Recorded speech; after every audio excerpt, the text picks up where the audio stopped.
Je travaillais à la RATP. RATP. J'avais 80 mètres carrés d'appartement dans la rue de Bergère. Et puis j'ai perdu un fils de 7 ans de leucémie. Voilà. Et j'ai pété le boulot. Je suis parti dans la rue. Avec ma femme. Je suis retrouvé dans la rue pendant 15 ans. Ça a été l'élément déclencheur de la descente aux enfers. Comment s'appelait ce jeune garçon? Angelo. Angelo, on pense à toi. D'accord. Et ensuite? J'avais déjà perdu une fille, alors déjà je n'étais pas trop bien. Et puis j'ai perdu ce fils. Donc on a vécu dans cette rue. On a vécu. Beaucoup nous connaissent d'ailleurs, puisqu'on a fait pas mal de reportages à l'époque, quand on était au périphérique à Montrouge. Je me souviens de vous. J'avais mis une grande toile. Voilà. Et après on a fait avec M. Jacques Drouot, parce que c'était quelqu'un que j'ai fait la connaissance, avec qui après il nous a emmenés chez lui, on était hébergés un peu chez lui. Après on a monté des mobilhomes à Ivry. Voilà.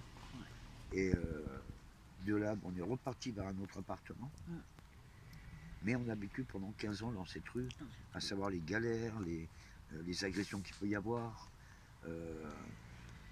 Et comment vous viviez justement? C'était dur. Comment? Je faisais la manche. Bien sûr. Dans les RER, dans les métros. Ma femme la faisait dehors. Donc on arrive à subvenir aux besoins quotidiens. Parce que quand on est dans la rue, il faut bien manger, il faut bien se laver.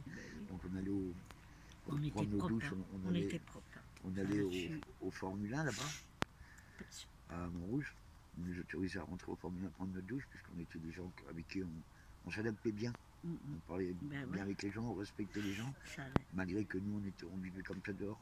On avait un respect pour les autres. Et le matin, si on allait aux toilettes, on allait au cimetière de Montrouge. En même temps, je passais dire un petit bonjour à mon Coluche, parce qu'il avait sa tombe là-bas aussi. Donc, puis après, je partais travailler, faire ma manche. Après, on s'est débrouillé. Je dis, on ne peut pas rester comme ça, on va prendre une chambre d'hôtel. Et donc, je faisais l'argent pour les chambres d'hôtel le soir. On travaillait. Après, c'était compliqué, quoi. La vie dans la rue, elle est pas trop. Il y a des gens qui disent, oui, mais ils n'ont rien à payer. Effectivement, on n'a peut-être rien à payer, mais il faut qu'on mange, il faut qu'on se lave, il faut qu'on entretienne l'intérieur de notre toile de tente, il faut faire les laveries des duvets, des couettes et tout. Parce que certains pensent qu'on peut s'en sortir quand on est dans la rue. Certains pensent qu'en fait, c'est un manque de volonté de la part des gens qui sont dans la rue. Mais elle n'est pas là, la vérité. C'est quoi la vérité, justement? Il faut que ces gens comprennent.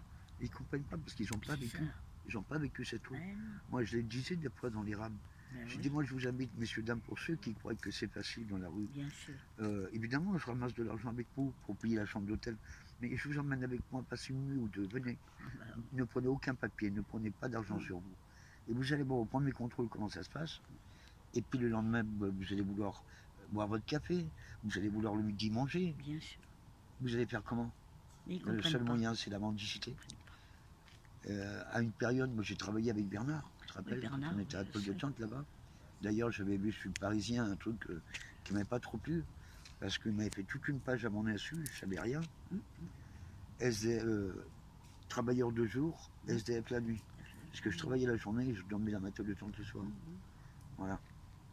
Et ma femme, elle était là, donc elle s'occupait du ménage, les vaisselles et tout, parce que j'avais tout monté. J'avais l'électricité, il y avait la télé, on avait tout mis. Je me souviens très bien, c'était très bien fait en plus. Je m'occupais beaucoup du terrain, de la maison. Et j'ai deux autres questions, puis après je vais surtout vous laisser tranquille, parce qu'il y a beaucoup d'émotions. Est-ce qu'il y a une différence entre être un homme dans la rue et une femme dans la rue? Une différence? Oui, un homme, il est plus costaud quand même, c'est vrai. Il est plus costaud, il a moins de risque de se faire agresser. Mais une femme dans la rue. Regardez, j'ai pas eu peur, moi, d'être dans la rue. Je sais pas moi, j'ai une amie qui vivait la rue, qui a été violée à plusieurs reprises. Qui a été violée à plusieurs reprises, qui a été menacée, qui a pris des coups de couteau. Bon, cette femme s'en est sortie maintenant là. Il faut faire attention, quoi. Mais c'était compliqué, quoi. Et ma dernière question, c'est comment avez-vous réussi ce combat de sortir de la rue, justement? Parce que j'ai dit, moi, on ne pouvait plus, là. On ne pouvait plus, on a pris de l'âge, ma femme a 74 ans, moi j'en ai 64. Et comme je savais que j'étais atteint d'un cancer au larynx, donc j'ai dit à ma femme, j'ai dit on va partir sur Châteauroux. J'ai de la famille là-bas, ils vont nous héberger un petit peu, puis on va trouver un appartement. Donc on est parti, j'avais ma soeur, j'avais ma cousine, nous ont hébergés. C'est là Et, qu'on a trouvé un appartement. Et donc on a trouvé un appartement à Châteauroux maintenant. Voilà. Donc on peut dire qu'aujourd'hui, vous êtes quand même sorti d'affaires par On s'est rapport sortis, à la oui. rue. Oui, oui. Voilà. Puis là maintenant, bon, on touche une retraite tous les deux, donc on s'en sort. Super. Voilà. Mais c'est ce que je comprends pas. C'est ce que je comprends pas que maintenant, Mais même au si bout de c'est 15 ans, toujours quoi. à l'arrêt de pelle, les gens qui sont à la rue, ça me fait. Je pense toujours à la rue, hein, je vous assure. Ça fait mal au cœur de voir tous les gens qui sont encore à la rue. Si vous aviez un message à passer à notre président aujourd'hui, ça serait lequel? Là, vous avez la possibilité de vous adresser à notre président. Peut-être Ouais. qu'il va voir la vidéo. Ouais. Vous auriez quoi à lui dire avec votre cœur et votre expérience? Moi, ça me fait mal, hein, très très mal. Ouais. Je vous assure, très très mal. J'ai du mal à supporter maintenant que tous les gens sont à la rue là. Je voudrais bien qu'ils tous qui s'en sortent, Et malheureusement, il y a des gens aussi. Il y en a qui veulent rester comme ça. Mais c'est pas une vie. Je vous Mais dis franchement ils la sont vérité. dégoûtés. Ils sont dégoûtés, ils voient que l'État ne fait rien pour eux. C'est ça le problème. Moi, on a perdu un ami commun, un monsieur qui avait fait la Légion pendant 45 ans. Donc Ben il s'était battu pour cet État. Tout à fait. Oui. Et on l'a laissé mourir sur un banc, Sur en un pleine banc. rue. Un banc, il Je est trouve mort ça sur un dégueulasse, banc. quoi. Oui, oui, c'est dégueulasse. Justement, je demandais à votre femme si elle avait un message à faire passer à notre président. Elle vient de le faire. Mais je ne le fais Et vous, justement, si vous aviez quelque chose à Ah lui oui, dire moi, avec j'en ai- votre cœur, Et j'en ai un bon, moi. dites-moi s'il vous plaît. Il va peut-être vous entendre. Ouais, j'espère. Vous voyez, M. Macron, c'est bien de défendre son pays. Je suis d'accord avec vous. C'est bien d'aller sauver des gens à l'étranger. Mais pensez à nous.